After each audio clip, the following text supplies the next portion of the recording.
Selamat pagi untuk kita semua. Perkenalkan, nama saya Satria Aman Purba dari Sekolah Meteus 2 Medan. Pada hari ini saya akan melakukan perekaman daring dengan anak didik. Merupakan salah satu syarat untuk memenuhi ujian UKIN. Ini adalah kartu pendaftaran UKIN saya, Satria Aman Purba. Kemudian nomor peserta juga sudah dicantumkan di sini. Demikian yang dapat saya sampaikan pada hari ini. Terima kasih. Anak kami kelas 12, bagaimana kabarnya, Nak? Baik, Pak. Sehat ya? Jadi ini untuk memenuhi ujian, Nak. Perkenalkan juga nama Bapak, sama seperti yang dulu ya, Satria Aman Purba. Ya, saya Bapak mengikuti PPG di UMN, Universitas Muslim Nusantara. Nah, jadi ini sebagai praktek untuk ujian UKIN. Oke, saya sapa sekali lagi, selamat pagi anak kami kelas 1297. Sehat, Nak? Sehat, Pak. Oke, jadi harapan Bapak kita semua tetap semangat ya, jaga kesehatan juga. Tapi sebelum kita mulai aktivitas belajar kita, Nathanael sudah hadir? Sudah, Pak. Nathanael? Ya, bagaimana kabarnya, Nak? Baik, Pak. Sehat? Ya, Oke, kamu lah yang pimpin doa ya, Nak? Oke, Pak. Jadi doa dipimpin oleh Nathanael Nanggolan. Silakan, Nak. Teman-teman, sebelum kita memulai pelajaran kita, mari kita berdoa menurut agama kita masing-masing. Doa dimulai.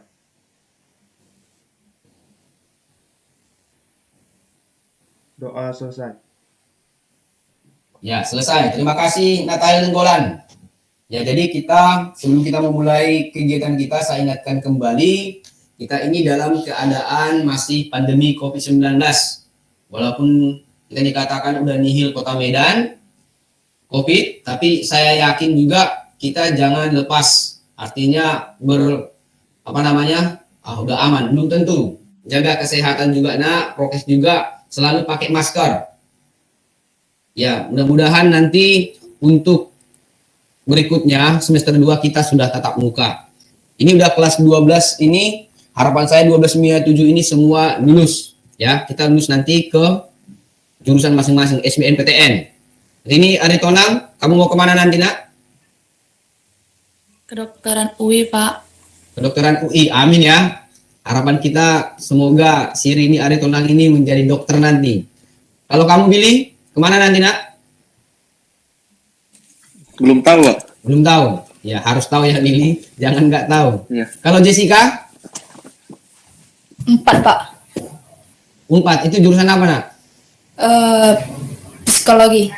Psikologi, ya. Kalau ada masalah kejiwaan nanti, silahkan datang ke Jessica.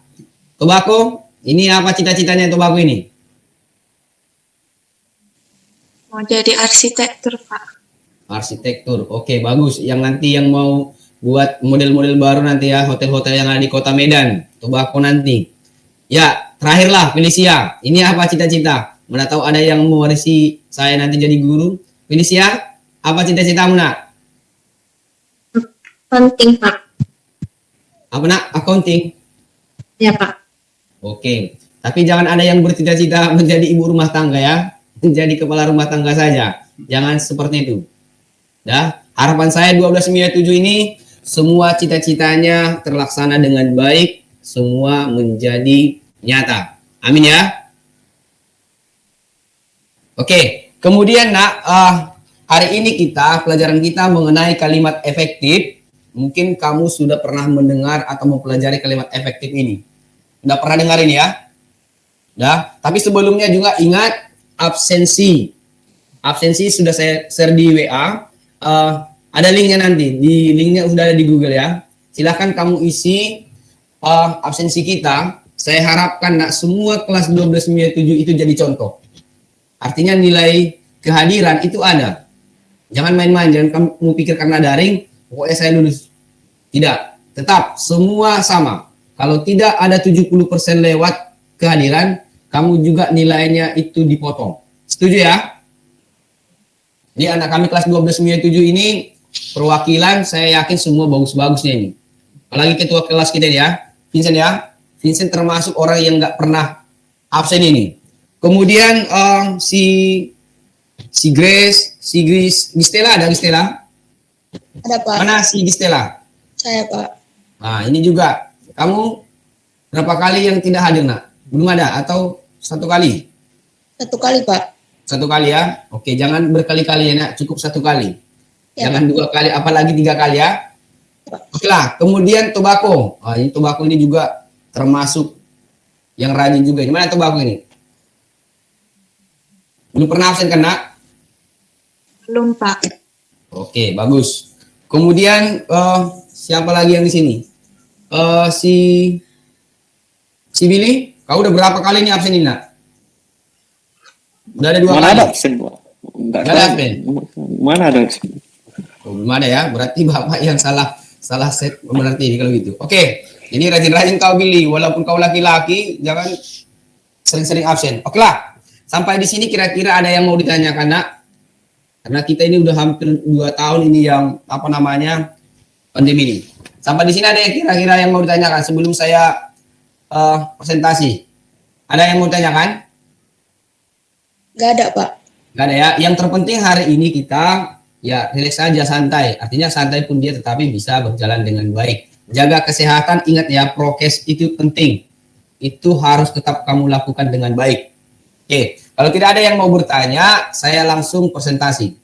Ya, kalau jelas sampaikan jelas, kalau tidak nampak kurang jelas Pak, sampaikan ya, Nak. Oke, baiklah saya akan share.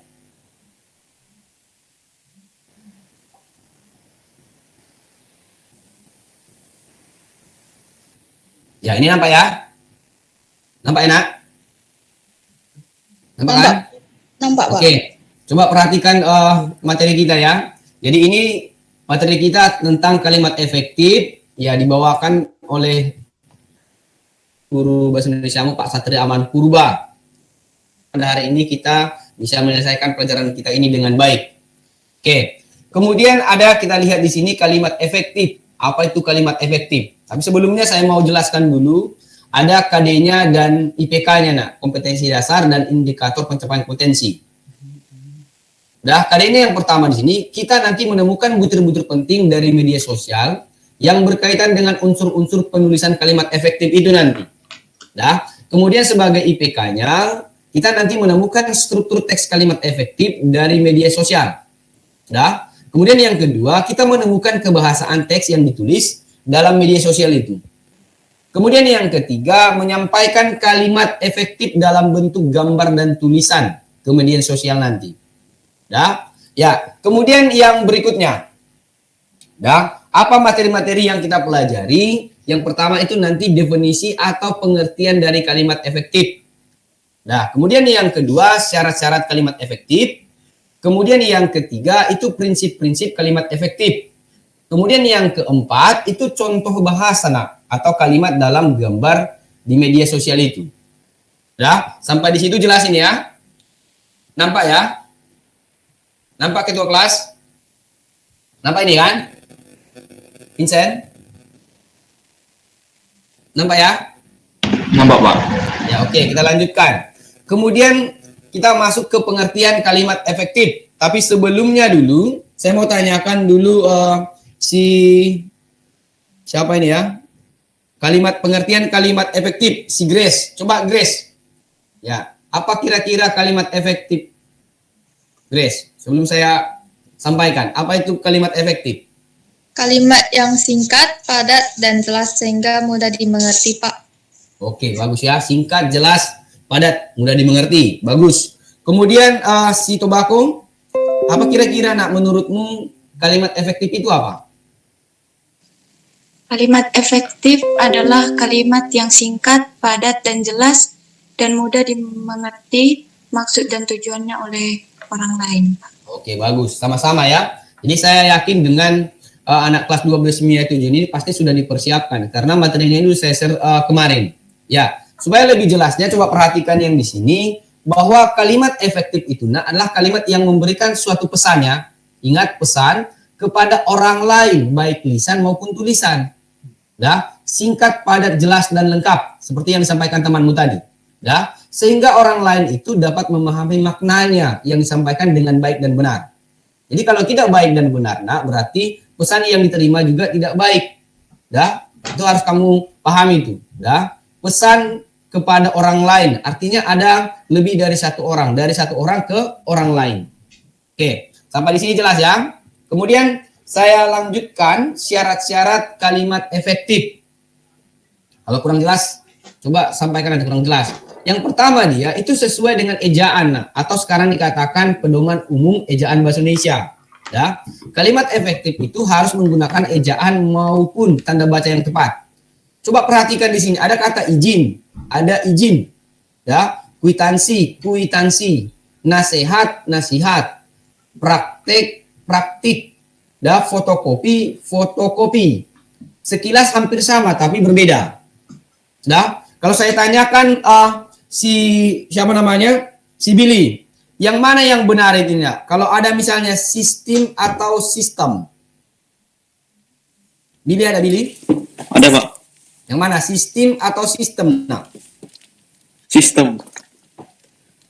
ada sistematis ya. Oke, bagus. Hmm. Kalau Felicia ada Felicia? Ada, Pak. Konkret atau konkret, nak? Felicia, konkret atau konkret? Kontak. Konkret ya. Oke, ini udah persiapan yang matang saya. Nah, Pak, ini ada ini. Ada, Pak. Nah, ini yang mana, nak? Apotik atau apotek? Apotek, Pak. Apotek ya, apoteker ya hari ini ya. Iya, Pak. Iya, jadi kelas 12.7 ini kayaknya sudah membaca materi ini dengan baik dan benar. Jelas ya? Oke, kita lanjutkan. Kemudian kita lihat di sini, kita lihat materi yang berikutnya. Coba kita perhatikan di sini, nak, contoh-contohnya. Ada kata default. Nah, ini yang mana yang benar ini? Nah, ini yang tadi ya, apotek itu. Yang salah itu tadi, Rini. Jadi yang benar apotek karena ada apoteker. Ya, itu jelas ya. Kemudian, coba ada yang bertanya sampai di sini? Kira-kira ada yang mau bertanya? Jessica, ada yang mau kau tanyakan, nak? Ada, Pak. Ya, apa itu Jessica? Mengapa di zaman sekarang banyak kali orang yang pakai kata tidak baku, Pak? Iya, jadi kalau kita lihat, kenapa banyak orang yang menggunakan kata yang tidak baku itu, nak? Karena kita terlalu bebas, tidak ada kesadarannya. Pemerintah juga tidak memberikan sanksi yang jelas. Nah, jadi suka-suka saja, tidak ada teguran. Jadi bebas. Padahal kalau kita buat misalnya seperti yang kita lihat contoh di sini, ada default, ada apotik. Ini kalau misalnya diturunkan, kalau diberikan sanksi, saya rasa nggak diulangi lagi sini. Dah, jadi itu kembali kepada diri kita sendiri, kepada pemerintah juga. Ya harus ada kesadaran sendiri dia. Sampai di situ jelas ya, Jessica ya? Yes, Pak. Oke, kita lanjutkan. Kemudian ini ada tidak sesuai dengan ejaan dan penulisan. Coba perhatikan ini. Dengan bangganya orang membuat spanduk di kontrakan. Padahal ini salah. Kenapa ini salah? Di kontrakan ini. Karena apa? Di kontrakan kenapa salah ini? Apa? Harus serangkai, ya kan? Dipisah. Ya ini kan dipisah, makanya salah. Kemudian dilarang membuang sampah ke dalam. Ke dalam itu nak kata depan, ke dalam harus terpisah, ya kan? Kemudian awas pembinaan sedang dilaksanakan. Ini juga harus serangkai, nah. Jadi jangan salah-salah dia. Dah. Kemudian kita masuk yang berikutnya. Yang kedua, sistematis. Sudah? Sistematis di sini sebuah kalimat paling sederhana adalah memiliki susunan subjek dan predikat. Nah, kemudian ditambahkan dengan objek, pelengkap, dan keterangan. Sudah? Sebisa mungkin guna mengefektifkan kalimat itu. Coba perhatikan di sini. Mencuci kain Rudi di kamar mandi. Dan mencuci kain Rudi di kamar mandi. Rudi mencuci kain di kamar mandi. Ya, jadi kalau kita lihat ini, masih ingat pola kalimat ya? Pola kalimat itu ada apa? Subjek, predikat, dan objek ada keterangan, bahkan ada pelengkap. Dah, menangis ia terseduh-seduh. Ia menangis terseduh-seduh. Di Siantar Satria tinggal. Satria tinggal di Siantar. Sampai di situ jelas ya? Ada yang mau ditanyakan sampai di situ? Ada, nak? Tidak ada, Pak. Oke, kemudian yang ketiga, tidak boros dan bertele-tele.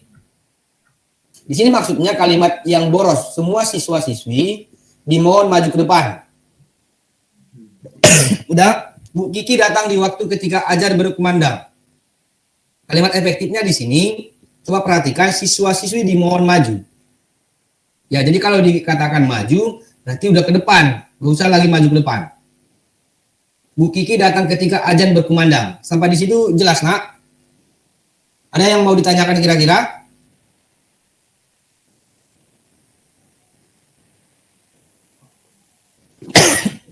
Ada yang mau ditanyakan?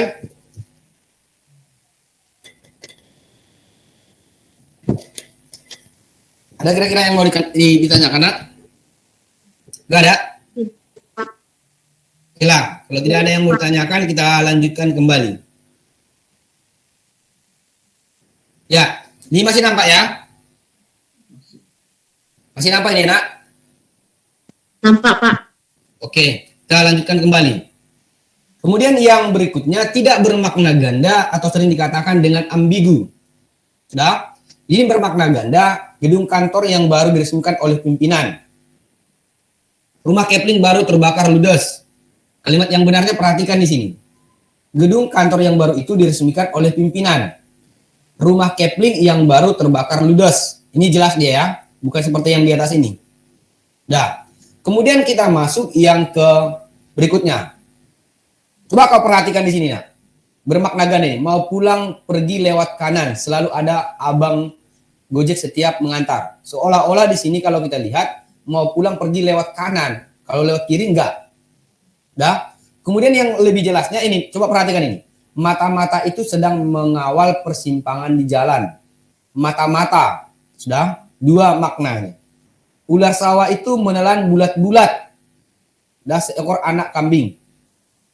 Kemudian yang ketiga, pelajar itu rajin-rajin. Dah ini mengandung makna ganda. Dah, sampai di sini jelas kira-kira ini? Ada yang mau ditanyakan ini? Atau apa? Mata-mata itu sedang mengawal persimpangan jalan. Seolah-olah di sini mata-mata itu ya mata, Nak, jumlah matanya. Yang kedua dia makna gandanya di sini kan mata-mata itu bahwa itu apa? Apa mata-mata, Nak? Apa mata-mata? Apa mata-mata itu? Anak buah kan? Mata-mata. Kemudian yang kedua, ular sawah itu menelan bulat-bulat. Apa bulat-bulat? Kalau kita tanyakan apa itu bulat-bulat? Secara utuh, Pak. Ya, secara utuh. Satu lagi apa? Bulat-bulat maksudnya? Berbentuk bulat, Pak. Iya, berbentuk bulat. Bulat-bulat dia, berarti dua. Kemudian pelajar itu rajin-rajin belaka. Nah, rajin-rajin belaka. Ini artinya rajin-rajin diulang-ulang. Ada yang betul-betul yang sudah rajin. Dah? Oke lah. Sampai di situ kira-kira ada yang mau ditanyakan sebelum kita lanjutkan lagi. Jelas ya? Oke. Prinsip-prinsip kalimat efektif. Ada yang pertama namanya kesepadanan. Kesepadanan itu keseimbangan pikiran dan struktur kalimat yang digunakan. Ini memiliki subjek dan predikat yang jelas. Ya, contoh, bagi semua mahasiswa universitas ini harus membayar uang kuliah. Itu salah. Nah, ini yang benarnya. Semua mahasiswa, tidak seperti ini. Ini namanya pleonasme berlebihan. Tidak memiliki subjek ganda. Soal itu Rini tidak jelas. Soal itu Rini. Nah, ini jadi dua dia subjeknya. Nah, soal itu bagi Rini tidak jelas. Jadi itu yang benar. Ya. Kemudian keparalelan. Keparalelan di sini dikenal dengan kesejajaran. Kesamaan bentuk dan struktur yang digunakan dalam kalimat efektif harus paralel, sama dan sederajat. Nah, coba perhatikan ini. Harga minyak dibekukan atau kenaikan secara luas atau tidak paralel. Di sini kita lihat harga minyak dibekukan atau dinaikkan secara luas, itu yang paralel. Nah, kemudian yang ketiga itu ketegasan. Sudah? Kalau ketegasan di sini artinya penekanan pada ide pokok kalimat. Contoh, Presiden mengharapkan agar rakyat membangun bangsa dan negara ini dengan kemampuan yang ada pada dirinya. Saya suka kecantikan mereka, saya suka akan kelembutan mereka. Ini ketegasan. Ya, jadi kalau kita tanyakan misalnya, dah, kita kembali dulu. Ada yang baru masuk juga kawan kita ini, Akiko. Dah, kalau ditanyakan misalnya, yang tegas. Kenapa kita katakan perlu ada ketegasan? Pak Jokowi tegas enggak, si Grace? Tegas enggak Pak Jokowi? Tegas enggak Pak Jokowi, Grace? Tegas, Pak. Tegas ya. Tegas dalam misalnya bertindak. Dia lembut bersuara tetapi sampai. Jadi kalau kita lihat perlu ada ketegasan. Tapi bukan hanya misalnya marah-marah saja. Dah. Bagaimana dengan orang tuamu, Billy? Pernah enggak ada ketegasan orang tua di rumah, Nak?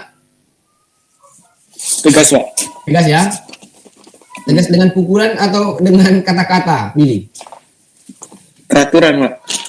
Dengan peraturan? Iya. Ya, kamu belum pernah kena apa namanya dengan pukulan, Billy? Enggak lah. Enggak. Enggak ya? Ya, karena udah dewasa ya, udah bisa dilawan juga orang tuanya ya. Kalau udah besar badannya ya. Tapi jangan sampai seperti itu. Ini Rini Aritonang ini biasanya orang Batak ini agak keras. Ini kalau Aritonang biasanya kalau orang tuanya tegas. Bagaimana Rini? Pernah nggak kena hukuman oleh orang tuanya atau papanya, Nak? Pak. Enggak ya? Oh, ini anak kesayangan ini. Ya, Ini anak kesayangan juga ini. Belum pernah juga kena hukuman, Nak? Belum. Hukuman? Belum, Pak. Oh, belum pernah ya. Nantilah Bapak kasih hukuman ya, Felicia ya. Kalau udah ada tatap muka. Jessica? Belum, Pak. Oh, belum pernah ya? Ya. Berarti anak baik yang semua, Nak. Belum pernah kena hukuman. Tobako? Udah pernah dikasih hukuman, Nak? Kalau hukuman pernah, Pak. Apa itu hukumannya, Nak? Lari di depan rumah, Pak. Oh, lari depan rumah. Oke lah, itu kita kembali ke materi kita, penegasan artinya. Kalau salah tetap salah ya. Jangan karena buru papa katanya misalnya kalau Rini ini nggak pernah dimarahi, tetap salah Rini. Dah, kalau si Tobako misalnya anak yang paling besar, kalau salah tetap salah ya. Kalau Felicia katanya nggak pernah, saya bertanya-tanya ini. Mudah-mudahanlah betul-betul ya Felicia anak baik ini. Oke, sampai di situ ada yang mau tanyakan sebelum saya lanjutkan lagi? Ada ya? Oke, saya lanjutkan kembali. Masih nampak ini kan? Ketegasan. Nampak ya? Nampak, Pak. Oke, kita lanjutkan lagi. Yang berikutnya ada kelogisan, nah, yang masuk akal. Jadi kalau masuk akal di sini maksudnya itu ide kalimat itu dapat diterima oleh akal sehat, dan penulisannya sesuai dengan ejaan yang berlaku. Nah, coba perhatikan di sini. Waktu dan tempat kami persilakan. Tidak pernah waktu dan tempat itu dipersilakan. Nah. Ya. Kemudian Bapak pimpinan perguruan kami persilakan. Ini yang benar, bisa. Kalau waktu itu tidak pernah bisa dipersilakan. Ya. Kemudian yang berikutnya, kepaduan. Kepaduan di sini berkaitan dengan keselarasan pernyataan, nah, agar informasi yang disampaikan tidak terpecah-pecah. Coba perhatikan contohnya. Mereka membicarakan daripada. Ini kebanyakan orang yang salah. Daripada. Itu membandingkan. Dah, mereka membicarakan kehendak masyarakat, itu baru benar. Dah, kalau saya tanyakan misalnya si Gisela, dah, ada Gisela tadi?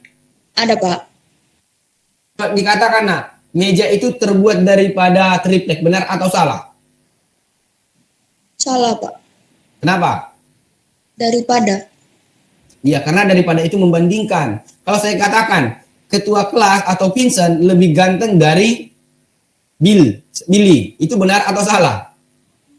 Salah, Pak. Kenapa salah? Harus pakai daripada biar membandingkan. Tapi saya bilang tadi Vincent ketua kelas lebih ganteng daripada Billy. Kenapa salah? Oh, benar, Pak. Oh, benar ya? Ya, tapi kalau pribadi, Pak, kalau menurut saya Pak lebih gantengnya Billy. Itu pribadi kamu ya, Nak. Itu terserah kepada masing-masing. Itu bukan saya salahkan. Tapi penggunaan kata daripada. Oke. Kemudian sampai di situ kira-kira ada yang mau ditanyakan, Nak, atau ada yang mau kamu sampaikan sebelum kita simpulkan? Ada yang mau ditanyakan? Ada kira-kira? Jelas ya? Jadi sebelum saya simpulkan ini juga, saya mau sampaikan juga bahwa banyak kita mengatakan dari, misalnya saya katakan, ini lebih cantik daripada Rini, itu benar atau salah? Billy lebih cantik daripada Rini, itu benar atau salah? Benar atau salah itu Rini? Salah. Kenapa salah nak? Karena Billy cowok. Oh iya, jadi jelas ya nak, dari segi kalimat benar, tapi penggunaannya salah. Nggak mungkin lebih cantik Billy ya daripada si Rini, kecuali kalau si Billy itu perempuan. Setuju itu ya? Rini lebih ganteng daripada Vincent. Itu benar atau salah Jessica? Salah Pak. Salah ya. Kenapa juga salah nak? Karena Rini perempuan. Oh iya. Jadi harus digunakan juga ada kelogisan ya. Jangan dikarang-karang saja. Oke, sampai di situ kira-kira ada yang mau ditanyakan sebelum kita simpulkan nak? Ada kira-kira yang mau ditanyakan? Tidak ada?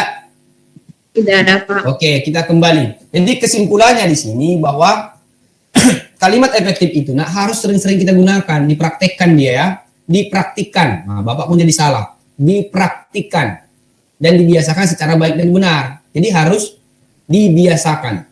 Kita harus membiasakan yang benar, bukan membenarkan yang biasa. Kita kan sering-sering kan membiasakan, nah, menurut saya itu benar, padahal itu salah. Tapi yang sebenarnya adalah kita harus membiasakan yang benar itu, bukan membenarkan yang biasa. Kenapa? Karena yang biasa itu kan belum tentu benar, tetapi yang benar itulah yang harus kita biasakan. Jelas itu ya? Sampai di sini ya? Saya rasa ini jelas sekali nih. Oke, kemudian saya lanjutkan kembali mengenai tugasnya. Coba perhatikan sini. Ini tugasnya nanti dikerjakan dengan bagus. Lihat juga di kita di GC sudah saya share juga. Tugas sudah saya share di Google Classroom. Coba perhatikan. Carilah gambar dari internet dan tuliskan 2 kalimat efektif nak dari gambar itu. Sudah? Jadi kamu cari nanti dari internet. Kemudian yang kedua, buatkanlah contoh kalimat efektif dari gambar di bawah ini. Coba perhatikan. Nah ini dia. Ada yang sudah wisuda, ada SMP, ada SMA, ada SD. Kalimat efektifnya apa? Contohnya kalau kita buat di sini, siswa-siswi semangat sekali belajar. Nah, itu udah kalimat efektif. Nah, kita lihat di sini. Banyak siswa yang bertanya kepada gurunya. Nah, itu juga kalimat efektif. Nah, kemudian yang ketiga, mencari gambar dari internet menyampaikan makna ganda atau ambigu dan memperbaikinya ya. Itu tugasmu 3. Oke. Kemudian yang berikutnya, coba perhatikan. Menjawab soal pilihan berganda dari link ini ya nak. Nanti ada di situ, masuk kamu dari link ini, masukkan emailmu, masukkan jawaban yang benar dan tepat. Jangan sampai salah. Ini dia. Oke. Sampai di situ kira-kira ada yang mau ditanyakan? Materinya sampai di sini. Mengenai soal kita, ada yang kira-kira mau ditanyakan nak? Ada? Ada kira-kira yang mau disampaikan? Sebelum sudah saya simpulkan tadi mengenai tugas, ada yang mau kira-kira mau disampaikan? Ada Billy? Tembakau? Gak ada? Ya, gak ada. Jadi harapan saya nak, materi kita mengenai kalimat efektif itu seperti kesimpulan tadi, kamu harus sering-sering kamu praktikkan dia, dibiasakan Billy. Dan kamu katakan lagi sama temanmu, nasihat atau nasihat. Ada yang bertanya misalnya adikmu, nasihat lo, nasihat kamu katakan. Kenapa nasihat? Ya memang nasihat. Itu nggak bisa jawabannya. Yang benarnya adalah nasihat. Kalau ada yang bertanya, kenapa seperti itu? Jawabannya nak, karena itu harus sesuai dengan kaidah bahasa 1. Yang kedua terdapat dalam Kamus Besar Bahasa Indonesia. Kemudian itu sesuai dengan menurut para pakar atau ahlinya. Ya, itu kata baku itu. Kemudian kalimat efektif itu sering digunakan dalam kegiatan tulis-menulis. Sampai di situ jelas. Kira-kira ada yang mau ditanyakan sebelum kita akhiri? Ada kira-kira yang mau ditanyakan? Nggak ada? Oke lah. Sebelum kita akhiri nak, saya ingatkan kembali, jaga kesehatanmu juga, ingat prokes, tetap pakai masker ya. Jangan nggak pakai masker. Tetap jaga kesehatan Billy. Ya, Grace dan Jessica semua. Apalagi kita udah mau liburan ini, jangan lepas kendali, tetap jaga kesehatan. Kesehatan itu nomor 1. Udah, karena sudah banyak yang korban nak. Kira-kira ada lagi yang mau ditanyakan sebelum kita akhiri? Sebelum kita tutup? Mengenai soal-soal tugas, ada yang mau ditanyakan ini? Tidak? Tidak Pak. Oke, kalau tidak ada yang mau ditanyakan, harapan saya semuanya bagus-bagus, nilainya juga bagus-bagus, semua dapat nilai yang bagus. Dah, walaupun singkat kita pertemuannya, nah harapan saya juga yang saya sampaikan itu dapat kamu mengerti, singkat, padat dan jelas. Dah, kemudian bisa kau ulang-ulangi lagi materinya nanti di Google Classroom. Oke, kalau ada yang kurang jelas juga nanti silakan kamu WA-kan di grup kita ya. Silakan nanti kamu tanyakan di situ. Oke lah, kalau nggak ada yang mau bertanya, kita tutup dengan doa. Dah, mari kita berdoa menurut ajaran agama kita masing-masing. Berdoa dimulai.